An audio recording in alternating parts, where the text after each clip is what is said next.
Hello, my friends, and welcome to another episode of 30 Albums for 30 Years, 1964 through 1994, where we evaluate the most impactful albums between those years. So it's 30 albums for each one of those years. That's 900 albums total. Let's see how we do. Let's see if we make it that far. I am your host, Jay Sweet. A few programming notes. Very excited to announce that we are now over 500 listeners. We've only been at this for about 2 months. And we have a growing international audience as well. We're now being heard in the UK, Norway, Germany, Netherlands, Canada, Sweden, Portugal, Australia, Brazil, Vietnam, Costa Rica, Italy, North Macedonia, Uruguay, Poland, Israel, and Spain. So welcome all of our international listeners. We're happy to have you. For today's episode, we will be evaluating the Rolling Stones 12x5 Decca Records, released in October of 1964, recorded between February 25th and September 29th of 1964. All right, let's get into it. Let's get stoned with the Rolling Stones.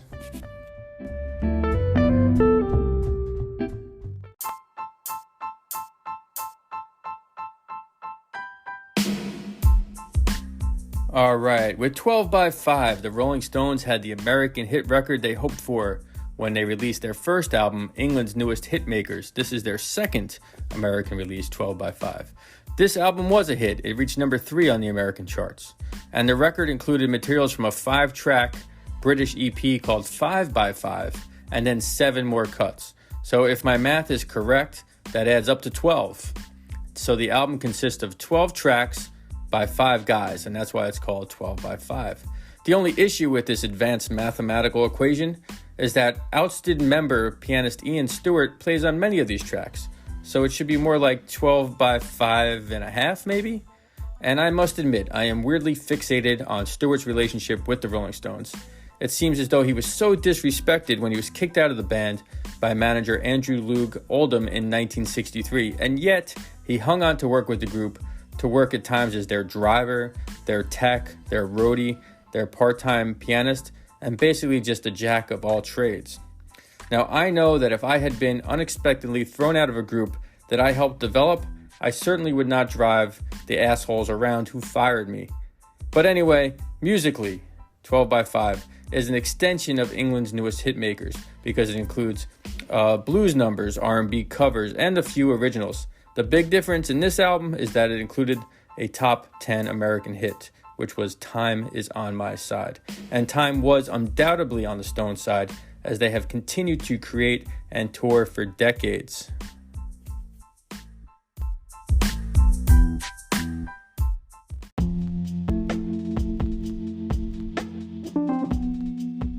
All right, track number 1 of side number 1, let's drop the needle on Around and Around, which was a Chuck Berry original and the B-side to Johnny Be Good.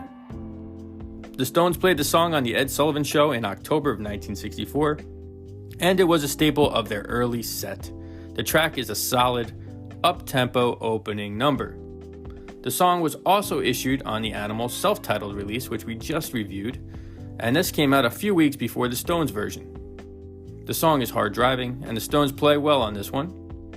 Particularly solid is Ian Stewart, one of the group's founding members, who again was basically kicked out of the group but remained with the Stones as a road manager and part-time member. Still, nobody does the song better than Chuck Berry, and listening to Berry's version along with the Animals and the Rolling Stones in sequence offers some significant comparisons. Check that out.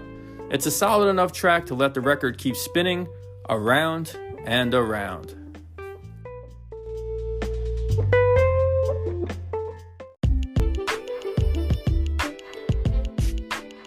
Track number 2 is Confessing the Blues, a cool blues written by Kansas City bandleader Jay McShann, who once had legendary bebop saxophonist Charlie Parker as a member of his group. There's some solid harmonica played on this tune, likely by Brian Jones, although Mick Jagger was pretty good at it as well. Bob Dylan should have tried to hire one of them for some of his recordings. Of all the British bands playing the blues, the Stones may have done it the best, but again, I must confess that I normally prefer to go to the source, the original recordings. Confessing the Blues.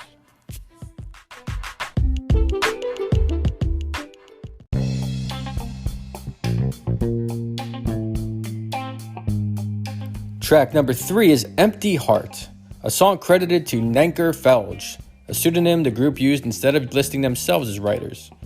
Now, they still needed to become better songwriters at this time, and maybe they used the alias Nanker Felge because they even disliked the tune. Sadly, this song leaves the heart empty.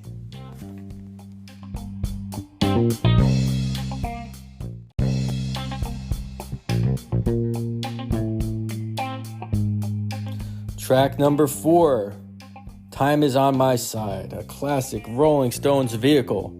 American singer and songwriter Jerry Rocavoy originally wrote the tune under the pseudonym Norman Mead. What's with all these pseudonyms regarding the Rolling Stones? I don't know.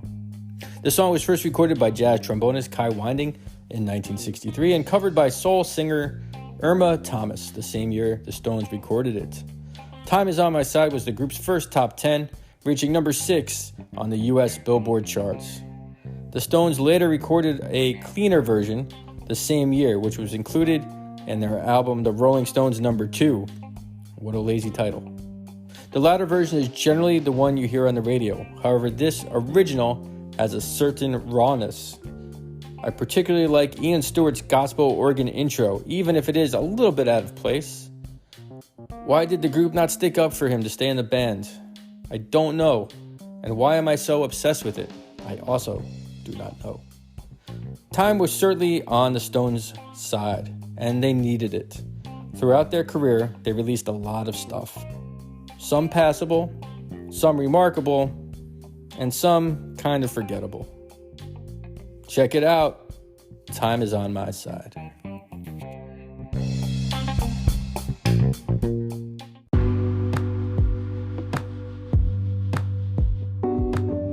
Track number 5 is Good Times, Bad Times, and the best song that Mick Jagger and Keith Richards have written up to this point. And interestingly, they did not use a pseudonym on the credits, as they must have been proud of this one, and were okay with attaching their actual names to the tune. The song is an authentic, stripped-down blues that sounds as if it could have been played on the back porch of some Mississippi Delta house. Throughout their careers, the group, particularly Jagger and Richards, had good times and bad times. Richards often had a tendency to badmouth Mick Jagger. That led to some bad times. I particularly enjoyed many of the Stones' more stripped-down materials like this one. Check it out. Good Times and Bad Times.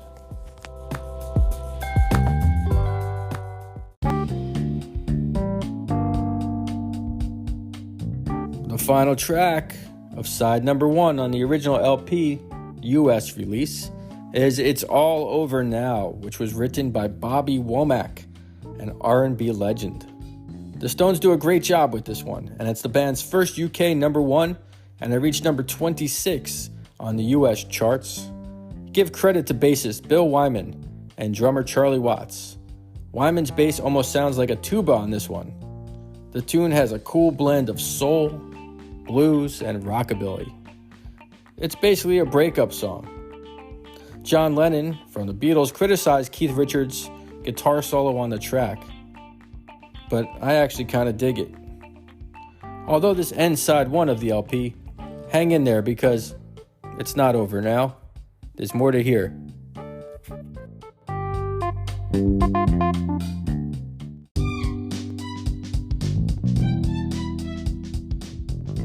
All right, did you flip the record? Okay, cool, let's do it. Track 1 of side number 2 is 2120 South Michigan Avenue, which is a filler jam blues anchored by Bill Wyman's distorted bass groove. It's an instrumental track. It's pretty basic and it's pretty forgettable. Other bands are way better at jamming than the Stones were, so I won't be returning to that address anytime soon, but it was okay for a visit, maybe just once.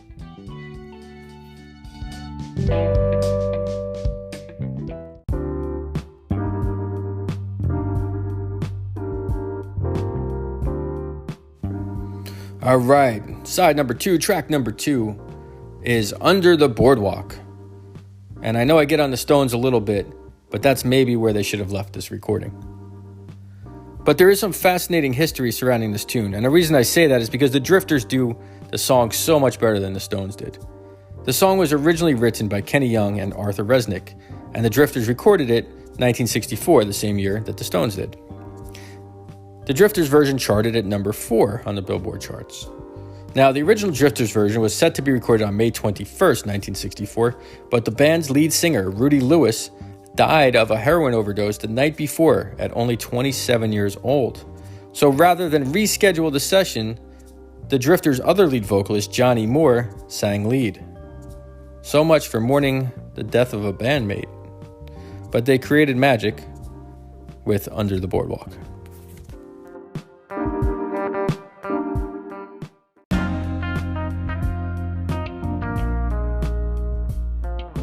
The next track is Congratulations, which is another Jagger and Richards original, of which they took credit for. They used their names on the credits for this one. And it was very clear that they were improving as writers slowly, and the tune is a decent, basic pop tune with a nice, slow groove.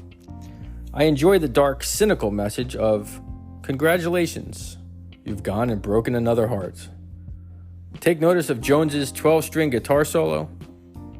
The lyrics get pretty lazy at the end with a bunch of la la la la la la la's. But regardless, it's a pretty good tune, so I guess we should offer congratulations to the Rolling Stones for a good tune and an incredible career.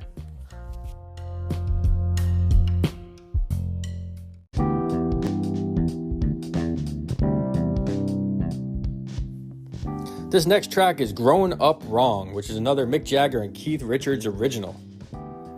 Not much to say about this one, except that honestly, you could do better, boys. You grew up better than that. You didn't grow up wrong. You listen, you make your own decision. Track number 4, Grown Up Wrong.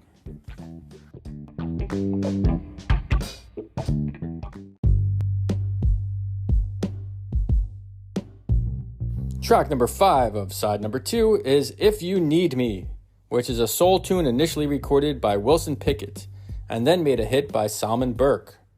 Jagger and the boys are pretty solid on this one, but they need to be more soulful to compete with somebody like Pickett and Burke. So really, except for Time Is On My Side, I think they could have picked some different covers for this record. But this one's one of the better ones, so check it out, If You Need Me.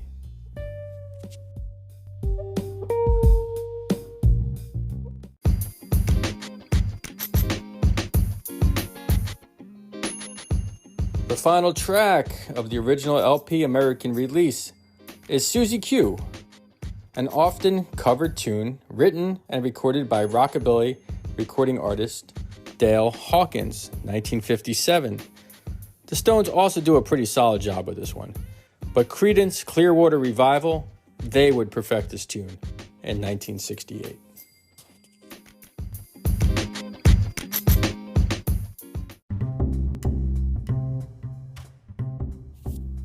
All right, my friends, we did it. We made it to the end of the album, and we are better for it. So lift the needle off the record. Put the record somewhere safe, put the dust cover back on it. Put it high up on a shelf or whatever cataloging system you may or may not have. It's probably pretty old. You're going to want to take care of it. And in conclusion, as with the other 1964 American release, England's newest hitmakers, the Rolling Stones were still finding their identity on the album 12x5 as musicians, as songwriters, and as recording artists. Their progress was pretty remarkable though, and through their records, we get to follow the struggles, the good times and the bad times, and the overall journey of one of the biggest bands in music's history.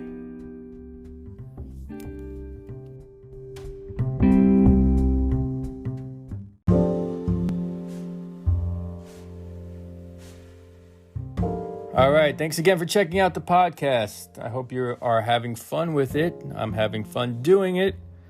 Check us out at 30albumsfor30years.com. You can learn all kinds of stuff about this show and past shows and future shows. We're also on Instagram and Facebook. You can reach out to me through those vehicles. And together, let's keep this music alive. See you next time.